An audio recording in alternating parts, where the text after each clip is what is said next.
Article 1. What fathers do best. Argument. Fathers, they are better than moms at teaching children how to deal with novelty and frustration. Perhaps they are more likely than mothers to encourage children to work out problems and address challenges themselves, from putting on their shoes to operating a new toy. This article is from an account from fathers that are primarily raising and teaching their children. The quote suggests that fathers are actually better teachers of kids because they possess different traits that a mother cannot provide, such as encouraging children to work out problems or take on challenges in life, or even putting on their shoes, riding a bike, or showing a child how to play with a new toy. I don't think a father can provide a certain thing a mother can't provide for their child. Men are not normally the stay-at-home parent in our society in America. Children are not lacking in the case of single-parent homes because of the lack of teaching of life skills, but people believe that because of society's view of taboo to that situation. More and more women work just like fathers in homes today, having the largest high of 4 out of 10 homes with children under 18, with the mother being the primary money maker in the house. That is still a majority of men being the workers, even though that is a record high. Mothers have more interactions with the child, from their first words to their homework. To say a father is best at teaching a certain thing can't be true, because raising a child with two parents is a joint effort, and even in single parent homes a child doesn't lack life teachings because the lack of a male figure. A mom can teach the same thing a father can.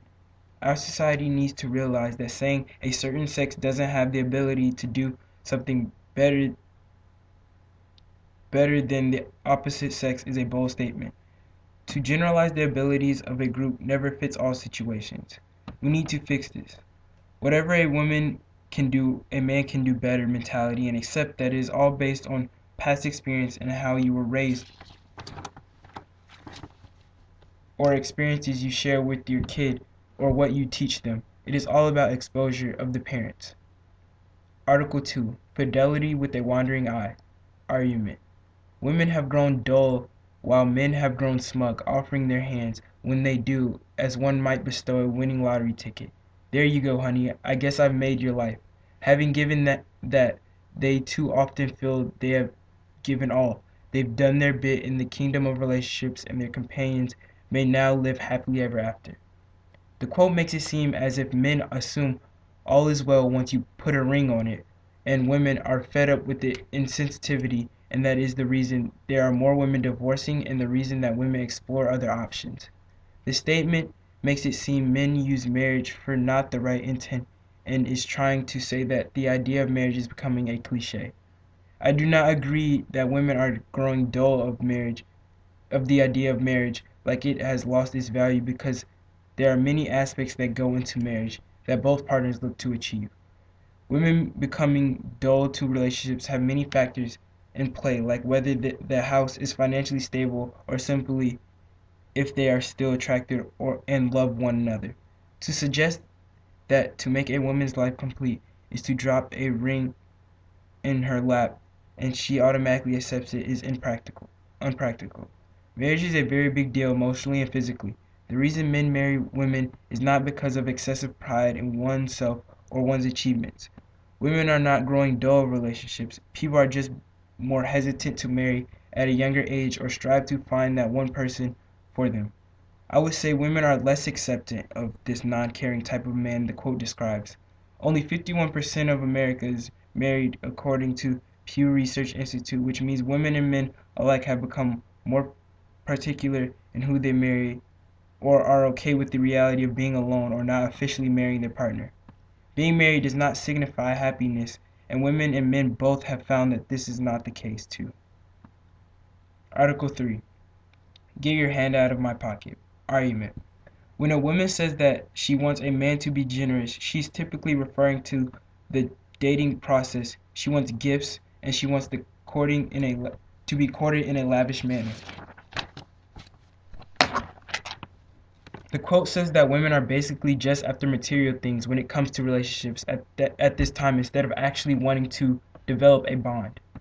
It is saying women don't actually want what they ask for, like a generous man, but a man that can provide by financial means when it comes to material things. Daryl James, the writer that stated this quote, definition of what he thinks a woman means by having a generous man or a man that provides, I believe is not to be the actual case. Daryl's pathos-driven opinion is one that has been made from personal experience and can't be used because of his lack of support. The woman Daryl James has described is not what we would call an ideal woman or a keeper per se, but all women who want a generous or financially capable man is not always high maintenance as his statement suggests. Showering women with gifts when she asks is being naive and not understanding of her using you. Women who want a generous man want a man that is generous when it comes to non-material things. Wanting a man that is financially stable and capable of buying at least a meal during the dating process is not much to ask.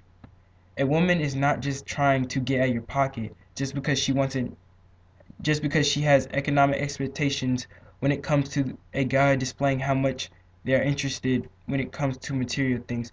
But I don't think the majority of women are specifically getting at your pocket at all times.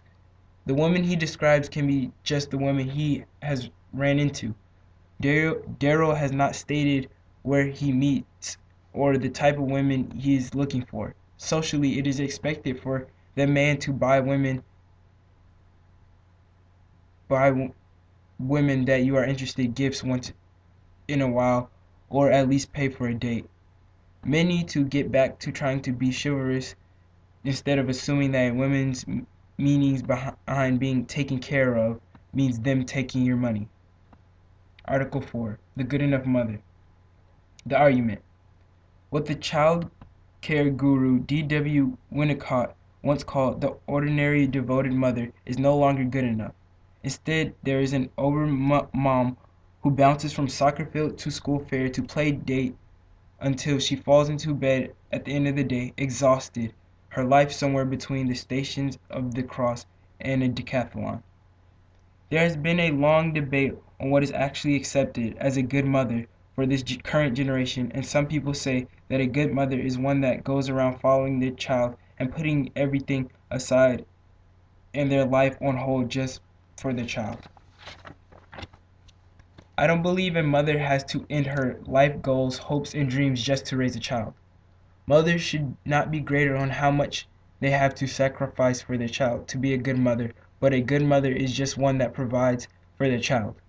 Mothers who go around and follow the child, almost micromanaging a child, is looked at as not a good mom at all. The ideal mom that was described in that statement is in fact not the standard that is looked for in adequate mothering.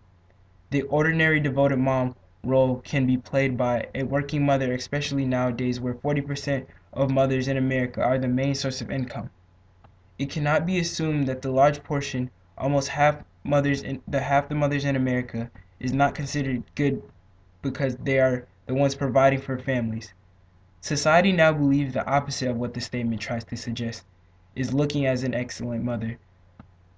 Expectations of a mother never changed with time. If anything changed, it was the different ways a mother can provide for their child. To raise a kid, your life should not be put on hold.